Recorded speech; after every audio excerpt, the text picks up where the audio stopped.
I'd like to call to order the Gig Harbor exit auditors report of April 22nd, 2021. Roll call, please answer after I call your name. Councilmember Abersold. Here.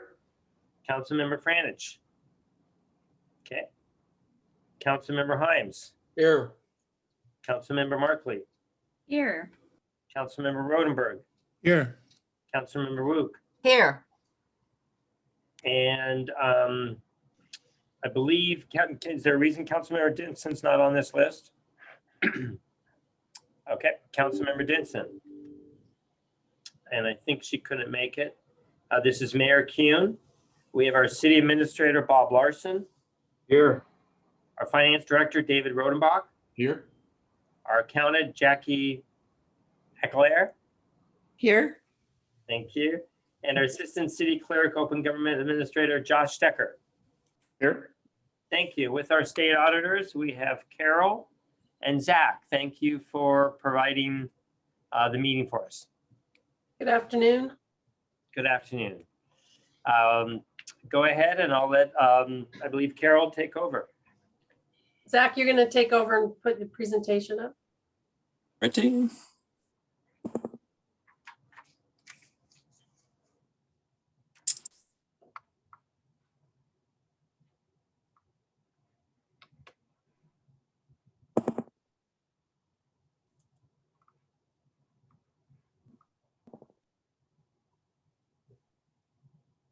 And can you see the screen without the notes on the bottom?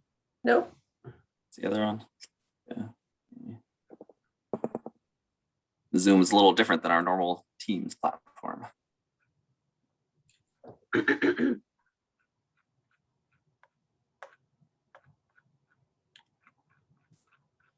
So that looks a little different than what you sent over 2 days ago. There we go. Yes. Okay. Yeah, we'll go over why it looks a little different in a second too. All right. So thank you for taking the time this afternoon to review your audit for the city for the 2019 year. We're almost halfway through 2021, but we're finished finally and we can exit so we can get started on your next audit. So as everyone knows, I'm Carol Ellinger. I'm the audit manager, and Zach was the audit supervisor. The auditor that did most of the work, Chelsea Robinson, is no longer working for us, so she is not going to be here today. And we would just like to say how much we appreciate you taking your time today and to attend the meeting, and that we value your participation. And before we get started, this is a summary presentation of the results of your audit. We sent over a full packet to the city that has all of the reports that we're going to issue. And what we're doing here is just a summary of that information. We will refer to the packet when appropriate during the presentation. So with that, we'll start into our results. So one of the most important things about audits is their role to increase trust in your government. Our audits are able to do this because the public trusts the state auditor's office as an independent organization that provides transparent examination of the operations of the state and local governments. Another important role of audits is their ability to identify areas where efficiency can be improved and where you could be more effective in complying with requirements. Audits can also tell you where you are already working well and efficiently and effectively. So our goal today is just to let you understand the results of our audit and ask any questions that you might have. And then we will also talk about the next audit coming up. Take it away, Zach. All right, so I'm going to start by going over the accountability audit results. Our accountability audit covered 2019, like Carol mentioned. And the purpose of the accountability audit is to determine if the city complied with laws, regulations, contracts, and its own policies and procedures. Also in general, just if you have adequate controls to safeguard public funds. So as you can see under the results in brief, our audit found the city's operations were in compliance with the areas we took a look at, which means it's a clean audit report with no findings or management errors. And you can also see at the bottom that a clean audit report is only related to the areas we reviewed, since we're not able to look at every activity, transaction, or area the city operates in. So just limited to those areas that we took a look at. In this slide, it shows those areas that we took a look at. In selecting the areas that we did look at, we do a lot of planning procedures that incorporate like reviewing the minutes, analyzing trends in financial data, looking at payroll records, vendor information, doing risk assessments with several key staff members to get an idea on what's been happening at the city. And then we use a risk-based approach to select the areas that we're going to look at further. And I have all the areas we looked at this year listed on the slide. I'll go over those briefly. Just let me know if you have any questions or want any clarification on what we did. The first is accounts payable. We looked at credit card purchases and fuel purchases. For the credit cards, we looked at a couple months of purchases, scanned over all the purchases made, and we selected some that we think are higher risk for further testing to make sure they're properly supported with invoices, make sure they're approved, and that they served a public purpose. And for the fuel usage, we looked at fuel reports. We selected about 10 vehicles for testing and reviewed a few months for each of them to make sure that all the purchases made were reasonable, like the time between the fill-ups, the type of fuel being used, and how much fuel was used given the type of vehicle being filled up. Then we also looked at the cost allocation plan, looking at what cost the city allocates and how it's being allocated to make sure restricted funds are not being used inappropriately. We didn't have any concerns about how the costs were allocated, but we did have a minor recommendation we communicated for having a more formal plan for that allocation process. Next area was payroll, looking at gross wages. Focused our testing on employees that had large changes in pay from the year before. So for those employees, we look at a couple months of pay to make sure that their pay was calculated correctly and agreed with their contract amount, make sure those increases were justified. Next area was restricted funds for permit revenues. So this were building and land use permits. The fees collected for those, they can only be used for specific things. So we look at how the funds are being tracked and making sure that those fees are not used to cover other costs in the building department. Next area is budget compliance. We looked at the budget approval process to make sure the proper notice is given to the public for input and the correct level of details included, and all the deadlines along the way were met in getting to the final budget. Does anybody have any questions or anything so far?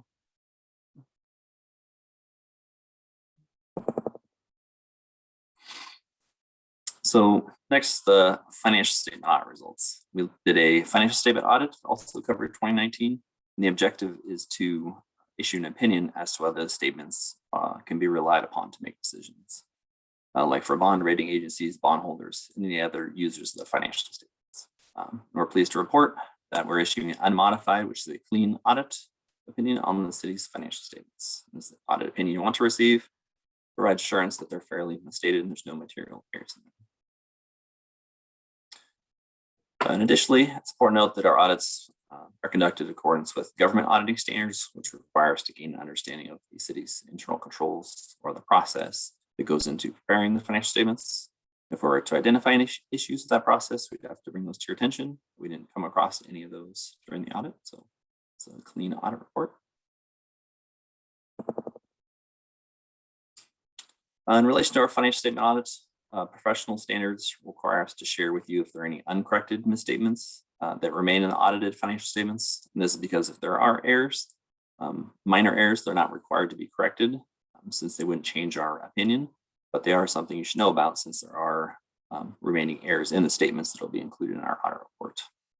We included a list of those in the packet we provided since there are some misstatements. And again, these don't affect the opinion on the issue, our opinion issued on the financial statements, but we need to make sure we communicate those with you. So there were some in the packet. And I'll let Carol go over the tracker tool. So we have we instituted what we call a tracker back in January of 2019. And what this does is allows for the entity and the public to track any issues that we or recommendations that we make.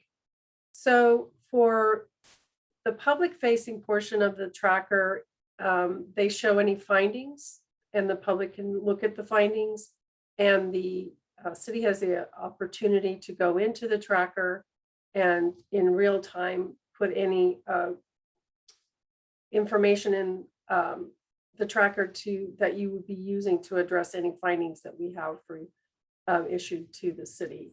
So the city can do that, and then any of the citizenry can take a look at that as well. But on the private facing, the city can see management letters, and those are not made public made public. So on the public facing part of the tracker, but you can also go into the management letter items and make any notations that you would like as to how you're addressing any recommendations that we have. This audit, we have no findings or management letters, so it wouldn't pertain to you for this year, but it is out there for the public to see. And we, on our side, can see all issues that are identified, and those are the findings, management letters, and the exit items, and we see all of those. So when we come back to audit, we will take a look at the tracker and see what we need to address in any future audits.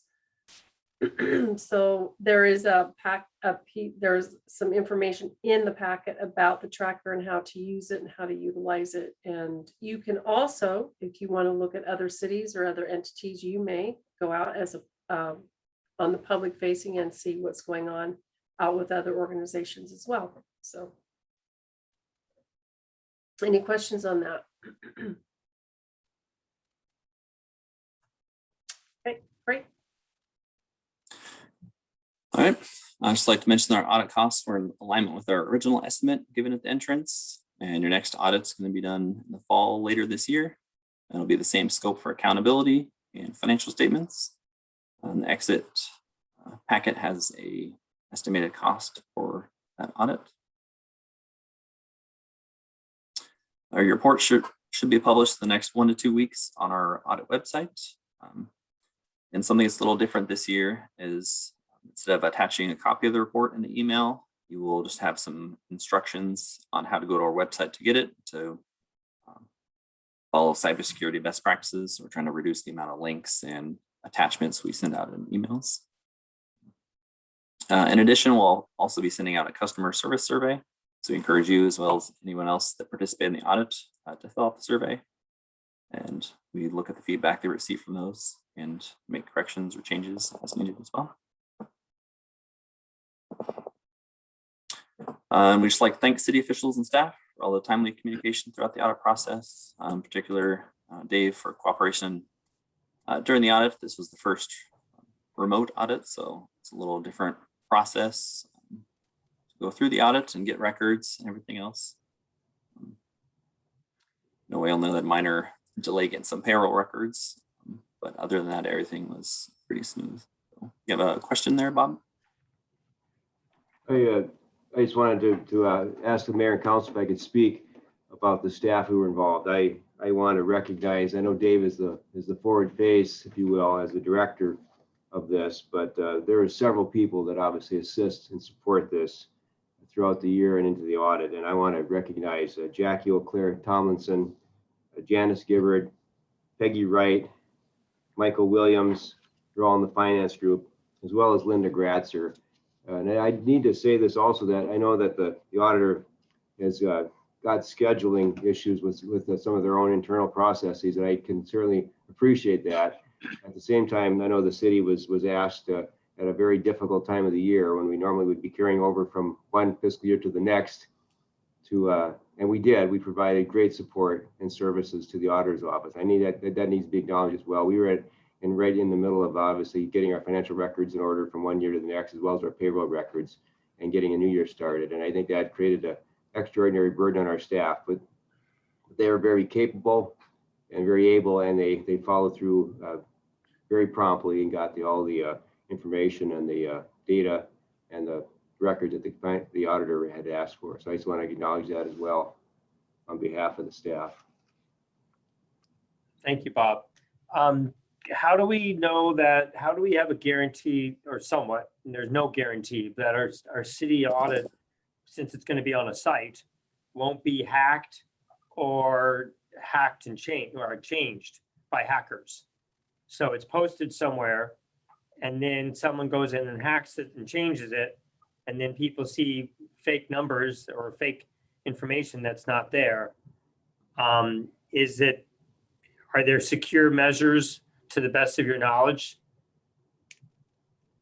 I guess I'm not like the actual audit work that we did, or What you post for the public to see, that someone actually goes into your system, changes the numbers to make us look bad, and it's out there.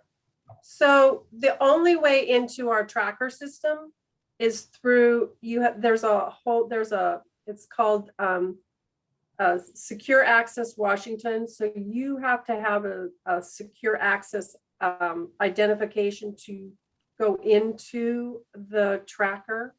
So the city has to set that up for themselves. And it's a the Secure Access Washington is a statewide access point, and it will take you to this, the tracker. So to the best of my knowledge, it's hard, for me to get in there takes almost a feat of impossibility. So there's a lot of steps you have to go through, a lot of identifications that you have to, adhere to. So from my side, the best of my ability or my understanding is it's a very secure site. It's the same site that you use to submit all your financial statement information to our office. So it's that same access point in the same area. So as far as I know, it's secure. Right, but that's what got hacked. No, That's what got hacked was the information we were transferring back and forth in the audit. So it was on a different platform that we were transferring that information back and forth. So this is a completely different system from what we were using to transfer information back and forth. okay. Thank you. Mhm.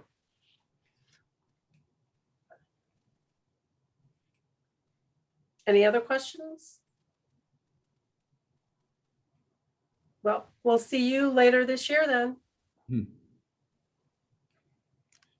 Have a good Okay. rest of your afternoon. All right. Thank you. Thank Thank you. you very much. Thank you. Thank Okay. you. Mayor, Wait 1 second. We have a question. Councilmember Abersold. It's not for the auditors. It's just, I want to know if we're having a meeting at 4, if that's canceled or. No, we don't have a meeting at 4. The LTAC does, but we don't. So, I had on my calendar study session and it said canceled, but sometimes canceled doesn't mean canceled. okay. So but still, Carol, so this is the end of our audit. So there were no findings that were significant enough to even talk about, right? That's correct. Okay, great. Yep. Well, then again, Dave and Jackie and everyone in our staff that helped with this, thank you very much. You deserve a gold star, as my mom would say. Thank you. And I'd like to say thank you to Zach, and Chelsea's not here, and to you, Carol. You guys, in less than good circumstances, did a wonderful job working with us and the staff and sharing huge amounts of information with pretty minimal disruptions to our operations. You guys were understanding and patient, and you waited. And then Zach, I have been in your shoes, and wrapping up an audit is difficult when you've done it and you didn't do it. And not to mention the confusion over the payroll records. What happened, for those of you that don't really know, the reports in the past that the auditors had used, that somehow they've changed, or the way the information came out was different. And we had to get into the system somehow and find a way to get this information so they could assert to the validity of and the veracity of the statements. And it was the biggest thing in the statements, payroll expenses. And Zach waited in the 11th hour at the very end and we're all able to come together with something that worked. So thank you. You're welcome. Okay, thank you all very much. Thank you. Welcome, thanks. Bye-bye. Bye. Do we need a motion to adjourn? Yes, I guess we do. Do I have a motion to adjourn? Motion to adjourn. A second. All those in favor say aye. Aye. Aye. Meeting adjourned. Recording stops.